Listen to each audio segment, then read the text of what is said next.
I did not know where I was going. All I knew was that we were going to Europe. Of course, there was thousands of us, the boat was full. There were 2 red caps in the doorway preventing anybody coming in or out. So as soon as this man went, Major General Graham then turned to me and said, "Now, tomorrow is D-Day, and that is the reason for this party." All we had was a message from Eisenhower and from the Admiral, and it's well documented. Pray that we're on a great adventure, and this is going to liberate Europe, and I rely on you all to do your job, you know. A mission to liberate an occupied Europe. From those who took part in the secrecy behind the preparation of D-Day to the thousands of Allied forces who landed in Normandy by air or by sea, the memories, even 70 years on, are vivid. On the night of the 5th of June, as we were coming over, I found myself a camouflage net, lay down and went to sleep. And that was it. Oh, yeah, well, we couldn't do anything else.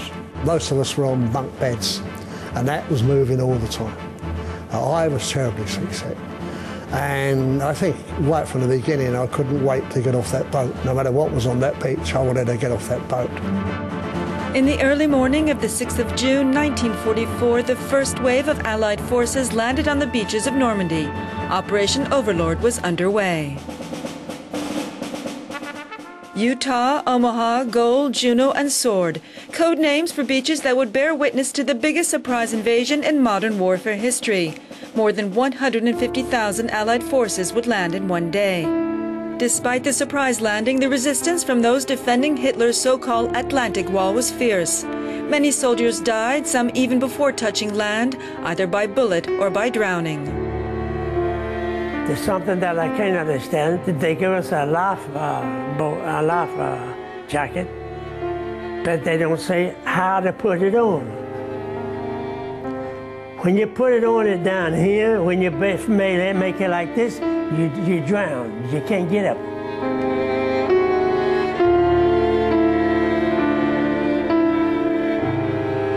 As I got off the beach, I'd never, ever, though I was the Blitz, never seen a dead person in my life. And as I got off that beach, and the carnage on that beach, being the second wave, was horrific. And I came to a halt for a few seconds and absolutely took my breath away. It was horrific. You're with 100 men of your age, and you see them all dead in front of you. What have I got to go back there for? And you hear the agony cry for their dear ones, and you can't stop to help them. You're only there to use their body for your own protection.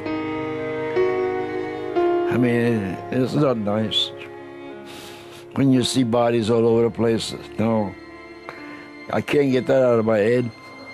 I don't care what you say, I just can't get it out. It's estimated that 10,000 Allied forces died on the 6th of June. Soldiers that were predominantly British, American, and Canadian, but also Australian, Polish, and Norwegian, among others. And there were also 177 French commandos who landed with the British on Sword Beach. Many lost their lives in the Battle of Normandy. The commandos had specific training. They were special troops who trained with live rounds. We were highly trained. Fear didn't exist. But we were very happy to return to France. Imagine, after 4 years away, we were returning to liberate our home country. It was more joy than fear.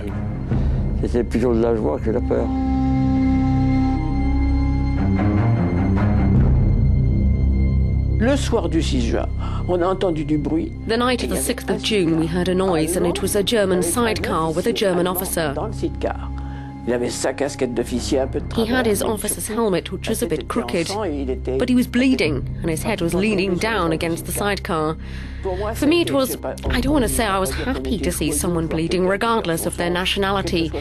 But when I think about their arrogance, their holier-than-thou attitude, then all of a sudden there he was, pathetic, weak and wounded in his sidecar. I said to myself, "Gentlemen, you'll see what it's like, the beginning of the end." And it was the beginning of the end. The beginning of the end, a bittersweet moment for those who had lost loved ones during 4 years of occupation and repression. But at the end of the longest day, the Allied forces seized the beaches, moments sometimes that seemed almost surreal. As we got onto that promenade, there was a red cap doing traffic duty. You know what a red cap is in the British Army? He was a military policeman, red cap, doing traffic duty, as if he was in the middle of the Piccadilly Circus, I was going to say, you know. Yeah, get off that muddy beach and get in here and get that. Well, what regiment? You're that way, you know. While the D-Day landing was hailed a success, the Battle of Normandy would last until the end of August. Both Allied and German forces suffered close to 500,000 casualties. Today, old enemies are now allies and Europe is at peace. But for those who took part in D-Day, was the sacrifice worth it? Even at this late date, I think it was. I think it was. Otherwise, we're betraying those chaps that lie buried over in Normandy now. And we can't do that. We can't do that. They would have given their lives for nothing at all. They were the heroes of that war.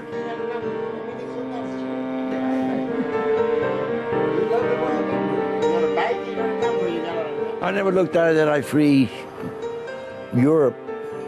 No. I looked at it that I was called upon to do something my country wanted me to do. And I did. But that's all it amounted to me. But I didn't know that it was going to be that tough that you have to kill. It's not easy to kill persons. It's tough.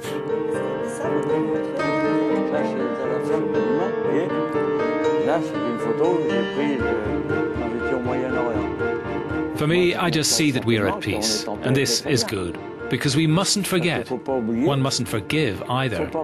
One mustn't forget, but there shouldn't be any hatred.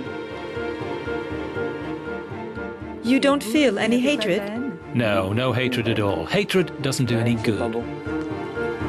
If we go back to Normandy, we've had Lithuanians come up to us, even Germans come up and say, thank you for our freedom. So it must mean something that we did. So many people were involved in that. The Canadian boys were with us, the American boys were with us, and the Russians were coming up. And for once, the whole of the world was against what was evil. But in actual fact, we were firing more due south than south-east, as it were, south-east. Yeah. Territorial ambition is the major cause of war.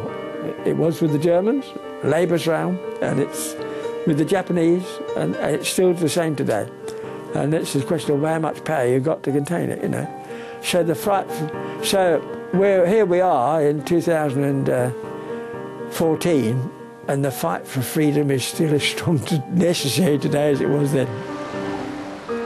Today, these beaches are calm despite the stark reminders of what took place here 70 years ago.